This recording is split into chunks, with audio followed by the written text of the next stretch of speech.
มาต่อกันที่สถานี2เนาะสถานีที่ว่าสิพาลูกชายตัวน้อยไปเนาะรับปากมาหลายเดือนแล้วแหละเพิ่นอยากไป Legoland เนาะบอนที่แบบว่ามี Lego ที่หลายบอนเด็กน้อยมักไปเล่นไปหยังจังซี่หั้นนะพ่อแม่ก็พอดีว่างตรงกันแม่ที่จริงก็บ่ว่างดอกก็มีเฮ็ดไส้อั่วสะกอกส่งอยู่แต่ว่าเจ็บแอวเนาะย่างก็สิบ่ไหวเจ็บแฮงได้ด้านน่ะเนาะพลิกซ้ายพลิกขวาก็เจ็บแต่ว่าด้วยความจำเป็นแบบเฮาบ่อยากเฮ็ดให้ลูกๆเสียใจเฮาได้รับปากลูกๆไว้แล้วก็เลยว่าต้องได้พาไปนะ มันจนซัมเมอร์แล้วจนสิหนาวต่อแล้วยังบ่ได้พาลูกไปจนจะข้ามเป็นปีหนึ่งแล้วเนาะก็เลยว่าพาลูกไปซะมื้อนี้น่ะทุกอย่างกับปะลงเนาะได้กับบ่ค่อยเฮ็ดสะกอกสะอัวแล้วเพราะว่าด้วยความเจ็บหลังนี่แหละเนาะเฮ็ดบะๆบางๆไปเนาะหลังจากมาฮอดเลโกแลนด์แล้วก็พ่อยังบ่ฮอดจ้าพ่อน่ะเอารถไปจอดเนาะลูกท่าพ่ออยู่พ่อมาเตะบานกับหมู่เซลูกห้องวักๆๆๆคอยมาหาลูกจ้าเนาะ ด้วยความที่ว่าเป็นนักกีฬาเตะบาสเห็นบักบาสนี่บ่ได้ค่าเข้าเลโกแลนด์เนาะครอบครัวดา6คนเนาะถูกอยู่$1978กับ88เซนต์แบบรวมแท็กรวมหยังเรียบร้อยแล้วมันก็แพงอยู่ได้ทุกคนมันก็บ่ได้ถูกได้สำหรับดาดอกมันก็แพงได้เนาะเลโกแลนด์ก็จะประมาณนี้เนาะเป็นบอนที่ว่าคุณชายน้อยนี่เพิ่นมักหลายแล้วจะเป็นคนที่ว่ามักอีหยังที่แบบใช้สมาธิใช้แบบความสามารถใช้ความรู้แบบค่อยๆปะติดปะต่อแบบอีหยังประมาณจังซี่นะแม่ก็บอกว่ายิ้มรอๆแม่สิถ่ายรูปอันนี้คือหล่อสุดแล้วเด้นี่ยิ้มนี่เปอะเจอะหน้าใหญ่พึวื้อ แล้วหลังจากนั้นเขาก็พาลูกๆขึ้นลิฟต์ไปเนาะซึ่งบอนเลโกแลนด์มันจะอยู่ชั้น2เนาะชั้น1ก็จะเป็นแบบโซนเคาน์เตอร์ประมาณนะสิเนาะเคาน์เตอร์จ่ายเงินต้อนรับลูกค้ามันจะแบ่งเป็น2กัมรู้สึกว่ากัมซ้ายนี่จะเป็นบอนโอเชียนบอนเด็กน้อยเบิ่งปอกเบิ่งป่ากัมขวาจะเป็นเลโกแลนด์ประมาณนี้บอนต่อเลโก้บอนเล่นเลโก้สำหรับเด็กน้อยที่ว่ามักในเรื่องของเลโก้เนาะแล้วก็ลูกชายได้ก็จะเป็นคนหนึ่งที่ว่ามักในเรื่องของเลโก้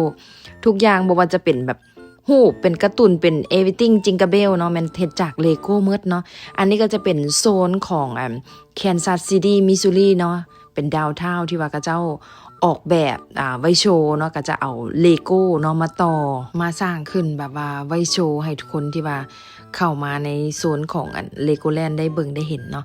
มันก็จะเป็นประมาณนี้แหละทุกคนก็จะเป็นแบบโต๊ะแล้วก็จะมีเลโก้มีบอลต่อเลโก้ให้เด็กน้อยโน่นนี่นั่นว้ายลูกชายหลากอะดีใจแบบ exciting อะแท้เอาว่าเล่นใส่ตัวนั้นเล่นใส่ตัวนี้เล่นใส่ตัวนี้ตัวนั้นพ่อก็ได้เล่นนำได้เพราะว่ามันก็เนาะคนหลายเด็กน้อยหลายก็ย่านต่ำกันโน่นนี่นั่นก็ว่าไปส่วนอีเมก็ค่อยๆยังเก็บภาพบรรยากาศลูกไว้เนาะแล้วก็จะมักแบบถ่ายรูปถ่ายคลิปวิดีโอโน่นนี่นั่นลูกไว้เพื่อแบบ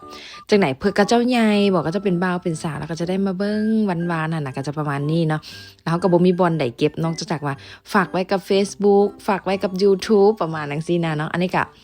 เป็นความสุขอีกแบบหนึ่งของคนที่เป็นแม่แต่ได้กับบ่ฮู้ว่าแม่ๆทุกคนเป็นคือกันบ่แต่สำหรับด้านน่ะก็จะประมาณนี้เลยเพราะว่าเดี๋ยวนี้มันอีหยังมันก็ทันสมัยแล้วอะนะเนาะเขาก็เอามือถือแล้วก็ฝากไว้ Facebook YouTube Instagram บอกเลยว่า TikTok บอกไว้เป็นที่ระลึกเวลาลูกเต้าใหญ่ต่างๆแล้วก็จะเป็นคนมักจังซี่แหละเนาะเวลาแบบคือสมัยตะกี้อยู่ลาวก็กันไหนเวลาไปกินข้าวกับครอบครัวบ่พาน้องๆไปกินข้าวน้อยนะก็จะมาเก็บภาพแบบความประทับใจไว้อะนะเนาะว่าโอเคมื้อนี้พาครอบครัวมากินข้าวพาครอบครัวไปหั่นไปนี่มันก็เป็นแบบจังได๋ความสุขอีกแบบหนึ่งของแต่ละคนที่ว่าบ่คือกันเนาะแต่ที่สำคัญก็คือมันผู้ใดเฮ็ดอีหยังแล้วมีความสุขก็เฮ็ดไปเพราะว่าชีวิตน่ะมันแขนอยู่บนเส้นได้เนาะบ่แม่นสิว่ามาโน่นนี่นั่นอันนั้นนี่โอ้ยอันนั้นอันนี้ค่าหันคันนี้อันนั้นอันนี้นี่ย่านพวนนี้อยู่หั่นเอาไปเอามาตัวเองสิบ่มีความสุขบ่ได้ก็จะบ่เป็นคนประมาณนี้เนาะหลักๆก็คือถ้าจะเป็นคนที่แบบว่าเฮาเฮ็ดอีหยังแล้วมีความสุขเฮาก็จะเฮ็ดเนาะแต่สิ่งที่สำคัญก็คือความสุขของด้าที่แท้จริงก็คือเวลาได้อยู่กับลูกๆได้เห็นลูกๆเฮ็ดโน่นนี่นั่นไปสถานที่ต่างๆกับลูกกินข้าวกับลูกกับครอบครัวนั่นคือแบบว่าเป็นอีหยังที่มีความสุขที่สุดแล้วเนาะหมู่คู่นี่บ่มีก็ย่าแหละขอแต่ว่ามีลูกๆแค่นี้ก็พอแล้วเนาะเพราะว่าอีหยังก็คือทุกคนฮู้เพราะว่าเขาเจ้าก็เป็น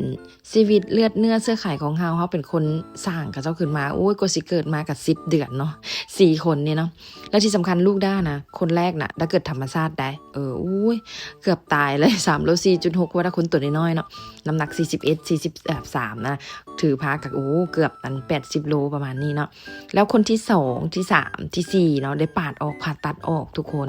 มันมาคาอยู่คนที่2เพราะว่าน้องโซนี่น่ะตอนน้องน้อยน่ะจะเป็นคนตุ้ยๆตัวใหญ่ๆแล้วก็ บุอวยนางบุอวย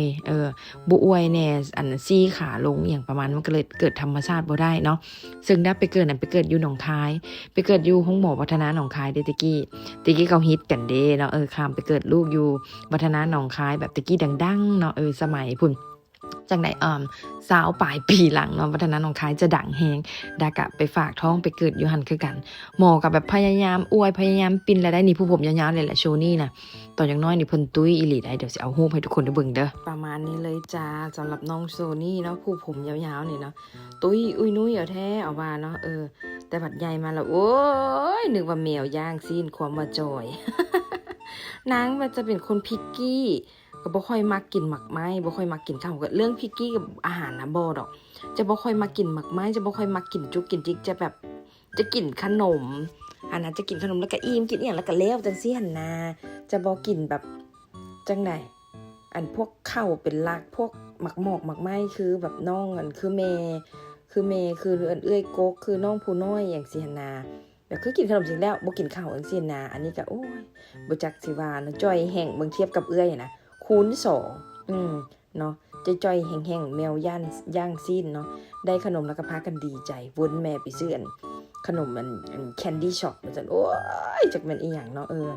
ใหญ่ปานนั้นแล้วก็กินแล้วแม่ว่าให้ฟังว่าฮู้บ่แคนดี้ภาษาลาวแปลว่าหยังแปลว่าเขี้ยวแมงหัวกันแล้วแท้ว่าแม่นว่ามามีแม่นแปลว่าเขี้ยวแมงพวกเจ้าขายเขี้ยวแมงให้พวกลูกเพิ่นก็พากันหัวแล้วก็ก่อนกลับเนาะก่อนกลับหลังจากลินเลโกแลนด์เรียบร้อยแล้วเขาก็สิปิดแล้วได้3 โมงเขาปิดเลโกแลนด์หั่นน่ะ11 โมงเปิด3 โมงปิดเนาะพอเพิ่นก็พาซ่อมบ้านเตบ้านโอ้ยถูกใจลูกชายกกกับลูกชายหล่าเนาะมักแฮงได้เตบ้านนี่โอ้ยมืดมือกับบ่มือทั้งพ่อทั้งลูกประมาณนี้จะเป็นได้ใจพอเหลือเกินเนาะเท่ากับมักเตะบ้านเด้แต่น้อยๆมาพอกับมักเตะบ้านโอ้ยเตะถือบ่ถือเข้าโกนบ่เข้าโกนก็อย่าได้เฮาต้องย่องต้องหยังว่าเด็กน้อยก็จะประมาณนี้โอ้ยเก่งจังซั่นจังซี่ก็ดีใจละเนาะหลังจากนั้นพอกับกลับลูกพากลับสิไปสถานีที่3ต่อไปเนาะมี EP 3ติดตาม EP 3เด้อคลิปมันสิยาวโพดเนาะสถานีที่3นี่ที่ว่าสิไปนี่สิพาพวกเพิ่นไปอันนั้นเลาะอยู่ดาวเท่าห้านปึ้มอยากได้ปึ้มก็เลยว่าไปเลาะอยู่ดาวเท่าไปห้านปึ้มถ้าติดตาม EP 3ด้วยทุกคนคลิปนี้มันสิ10 นาทีมันสิยาวเกินโอเวอร์พูดอันนั้นแล้วมันสิบ่มีคลิปใหม่ไว้ลงนะกดไลค์กดแชร์ได้เด้อเดี๋ยวถ้าเบิ่ง EP 3